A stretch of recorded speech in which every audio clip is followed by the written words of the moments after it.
Salut à tous. Aujourd'hui, on va parler biologie avec un quick fact sur les animaux. Générique.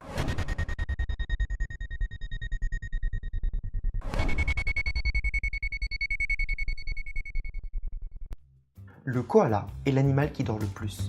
Avec une moyenne de 20 heures par jour, il peut passer plus de 83% de sa vie à dormir. Les 17% restants, il les passe principalement à manger. Les manchots peuvent boire de l'eau salée. Ça vient du fait qu'ils ont une glande nasale latérale qui leur permet de filtrer le sel de l'eau de mer. Ce sel est ensuite rejeté par les voies nasales. Les chats aussi peuvent boire de l'eau salée.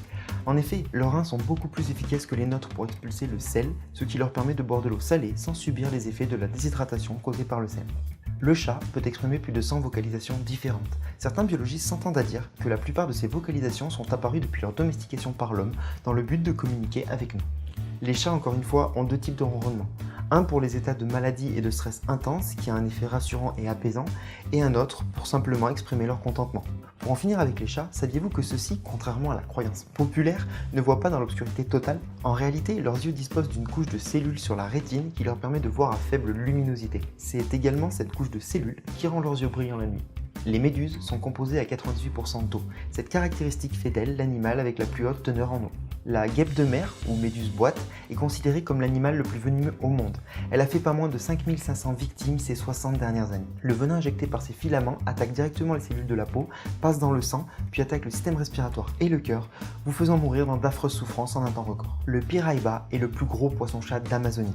Il pèse en moyenne 300 kg et a une taille d'environ 3 mètres. Des singes, des chiens, des chats, des oiseaux et d'autres poissons-chats ont été retrouvés dans l'estomac de ce monstre. L'encorné de Californie fait partie de la famille des calamars. Les femelles de cette espèce ont la particularité de pouvoir donner l'illusion d'être du sexe opposé pour éloigner les mâles indésirables. Il existe deux grands modes de reproduction dans le règne animal. D'un côté, on a les ovipares qui pondent des œufs dans lesquels le fœtus va se développer à l'extérieur de la mère, un peu comme chez les reptiles ou les oiseaux. Et de l'autre, on a les vivipares, chez qui le petit se développe à l'intérieur de la mère, comme chez les mammifères. Au passage, on est des mammifères. Pourtant, comme un peu partout dans la nature, il existe des exceptions à cette règle. En effet, certains mammifères sont ovipares. Ils sont désignés par le terme monotrème. Ces animaux pondent des œufs et allaitent leurs petits. On recense actuellement deux exemples de mammifères monotrèmes. On a les ornithorynques et 4 espèces d'echnidés qui vivent principalement en Australie et Nouvelle-Guinée. Tiens, tant qu'on y est, parlons de l'ornithorynque. En plus d'être l'un des seuls mammifères à pondre des œufs, il est également l'un des seuls mammifères à produire du venin. Et vous voulez que je vous dise que c'est le pire dans tout ça? C'est que son venin provoque des douleurs atroces qui peuvent durer plusieurs mois, et même la morphine n'a pas d'effet contre ces douleurs. Bien heureusement, son venin n'est pas mortel.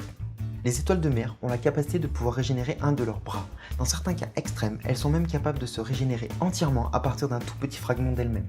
Les étoiles de mer ont également la particularité de ne pas avoir de sang. Elles ont un système de vaisseau dans lequel coule de l'eau de mer filtrée. Elles n'ont également pas de cerveau. Leur système nerveux se propage directement dans leur corps. L'intégralité des pandas de la planète appartiennent à la Chine. Lorsqu'un bébé panda voit le jour, il doit être envoyé en Chine pour aider à élargir la ressource génétique de l'espèce dans le but de la préserver. Saviez-vous que le lait de l'hippopotame est rose? C'est dû à l'acide hyposudorique et à l'acide nord-hyposudorique qui sont respectivement de couleur rouge et orange. Tous deux, une fois combinés au lait, lui donnent une couleur rose. Je vais enfin pouvoir vous donner la réponse à la grande question existentielle. Les zèbres sont-ils blancs avec des rayures noires ou noirs avec des rayures blanches? Les scientifiques ont révélé que les zèbres, à l'état de fœtus, sont noirs. Les rayures n'apparaissent que peu avant la naissance. Les zèbres sont donc noirs, avec des rayures blanches. Un peu à la manière des empreintes digitales chez l'homme, les zèbres ont un jeu de rayures unique d'un individu à l'autre.